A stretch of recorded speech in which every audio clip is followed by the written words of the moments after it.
Hello everyone, सुप्रभात। गुरु कृपा channel में आप सभी का स्वागत है। आपका दिन शुभ हो, ऐसी मेरी ईश्वर से प्रार्थना है। आज का हमारा टॉपिक है दंडक वन में 10 वर्ष। जी हाँ, जब भरत राम जी से मिलने वनवास में गए थे और उनके चरण पादुका लेकर लौटे थे, तो भरत अयोध्या लौट चुके थे। नगरवासी भी सेना धूल उड़ाती हुई वापस जा चुकी थी। कोलाहल थम गया था। 2 दिन बाद चित्रकूट की परिचित शांति लौट आई थी। पक्षियों की चहचहाट फिर सुनाई पड़ने लगी थी। हिरन कुलाचे भरते हुए बाहर निकल आए थे। राम पर्णकुटी से के बाहर एक शिलाखंड पर बैठे थे, एकदम अकेले, विचार गमन, कुछ सोचते हुए। चित्रकूट अयोध्या से केवल 4 दिन की दूरी था। लोगों का आना जाना लगा रहता। वे प्रश्न पूछते, राय मांगते। यह कामकाज में हस्तक्षेप की तरह होता। चित्रकूट सुंदर सौम्य था, शांत था, पर राम वहां से दूर जाना चाहते थे। उन्होंने मन बना लिया चित्रकूट में न ठहरने का। इसका एक कारण और था। वहां रहकर तपस्या करने वाले ऋषि मुनि का निर्णय। राम लक्ष्मण ने उस वन से राक्षसों का सफाया कर दिया था। अब तपस्या में कोई बाधा नहीं थी, लेकिन मुनिगण वन छोड़ना चाहते थे। कुछ राक्षस मायावी थे, जब तक आधम के थे, यज्ञ में बाधा डालते थे। तीनों वनवासी मुनि अत्रि से विदा लेकर चल पड़े दंडक वन की ओर। चित्रकूट छोड़ दिया। दंडक कारण्य घना था। पशु पक्षी और वनवासियों से परिपूर्ण इस वन में अनेक तपस्वी के आश्रम थे, लेकिन राक्षस भी कम नहीं थे। वे ऋषि मुनियों को कष्ट देते थे।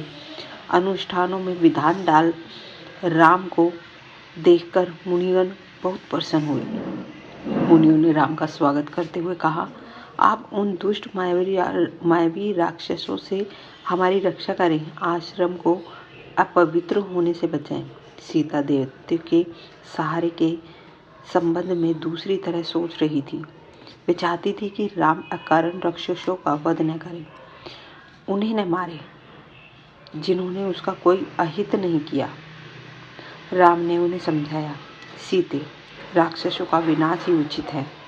वे मायावी हैं, मुनियों को कष्ट पहुंचाते हैं, इसलिए मैंने ऋषियों की रक्षा की प्रतीक्षा की है। राम लक्ष्मण और सीता दंडकण्य में 10 वर्ष रहे। स्थान और आश्रम बदलते हुए शरणभंग मुनि के आश्रम पहुंचे। आश्रम में बहुत कम तपस्वी बचे थे, सभी निराश थे। उन्होंने राम को हड्डियों का ढेर दिखाकर कहा, राजकुमार, ये ऋषियों के कंकाल हैं, जिन्हें राक्षसों ने मारा है। अब यहाँ रहना असंभव है।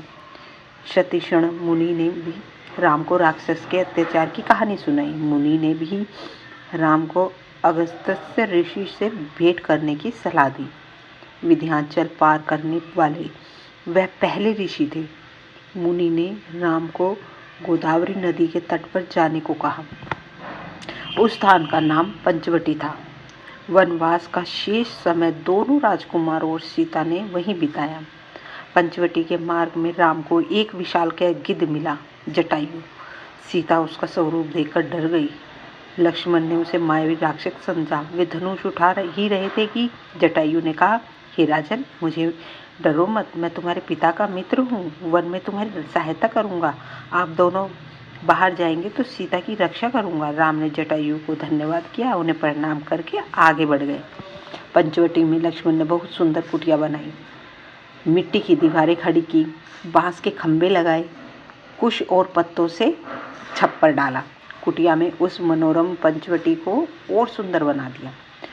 कुटी के आसपास पुष्प लताएं थी, हिरन घूमते थे, मोर नाचते थे। इस बीच राम राक्षसों का निरंतर संहार कर रहे। वे जब भी आश्रम पर आक्रमण करते, राम लक्ष्मण उन्हें मार देते।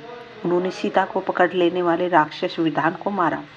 वन में राक्षसों का अस्तित्व लगभग मिटा दिया। तपस्वी शांति से तपस्या करने लगे। एक दिन राम लक्ष्मण और सीता कुटी के बाहर बैठे हुए थे। लताएं कुंजों को निहार उनके सौंदर्य का मुग्ध होते सभी लंका के राजा रावण की बहन शूर्पणखा वहां आई। राम को देखकर वह उन पर मोहित हो गई। उसने स्वयं को पानी में देखा, विकृत चेहरा, मुंह पर हड्डियां। वह बूढ़ी थी, पर राम के मोह में आसक्त उन्हें पाना चाहती थी। उसने माया से सुंदर स्त्री का रूप बना लिया। शूर्पणखा राम के पास गई, उनसे बोली, हे रूपराज, मैं तुम्हें नहीं जानती, पर तुमसे विवाह करना चाहती हूँ। तुम मेरी इच्छा पूरी करोगे? मेरी इच्छा पूरी करोगे? मुझे अपनी पत्नी स्वीकार करोगे? धन्यवाद। अब मैं आपसे आज्ञा लेती हूँ। अगर ये कहानी मैं कंटिन्यू रखूँगी कल के एपिसोड में पार्ट 2 बना के, तो अब मैं आपसे आज्ञा लेती हूँ। धन्यवाद। स्वस्थ रहो, खुश रहो, और आपको अगर ये जानकारी अच्छी लगती है तो प्लीज़ कमेंट में ज़रूर बताया करें।